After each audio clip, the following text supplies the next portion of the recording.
Bonjour les amis, c'est toujours un grand plaisir de partager avec vous ces superbes enseignements. Comme vous le savez déjà, ça fait plusieurs mois que nous discutons ensemble sur les méthodes d'enseignement pédagogique.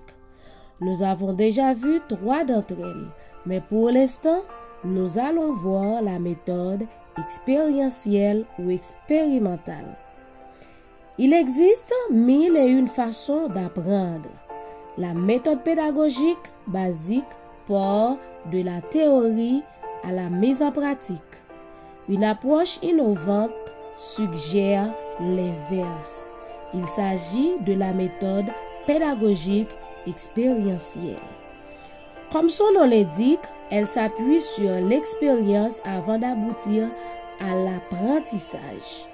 C'est la plus spécifique des 4 autres. Elle correspond plus à un cours d'apprentissage où l'on peut expérimenter quelque chose et se rapproche davantage de la vie professionnelle. Par exemple, si on dit que le couteau peut couper, on coupe quelque chose pour pouvoir démontrer ça. C'est ainsi fonctionne cet apprentissage. C'est ça qu'on appelle l'expérimentation. Au-delà de la transmission de connaissances, la pédagogie expérientielle sollicite l'engagement du formateur.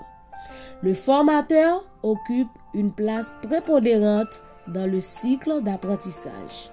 L'animateur fait vivre aux apprenants une expérience qui impactera leur dimension affective, physique, cognitive et comportementale.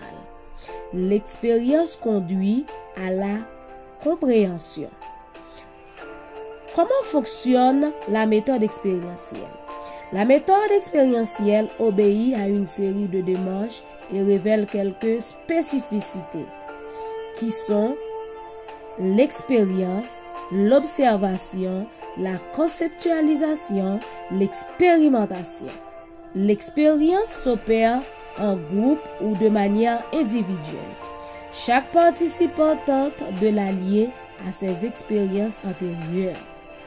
Dans la phase d'observation, l'apprenant retient les informations, les émotions et toutes les données susceptibles de le guider vers le bon chemin. 2 astuces facilitent la démarche, l'échange entre les participants et l'écriture. Dans la 3e phase, l'apprenant relie l'expérience à ses réflexions avant de formuler une hypothèse. La validation de l'hypothèse clôture les démarches. La réflexion est le moteur des procédures. Elle déchiffre l'expérience et gère les informations.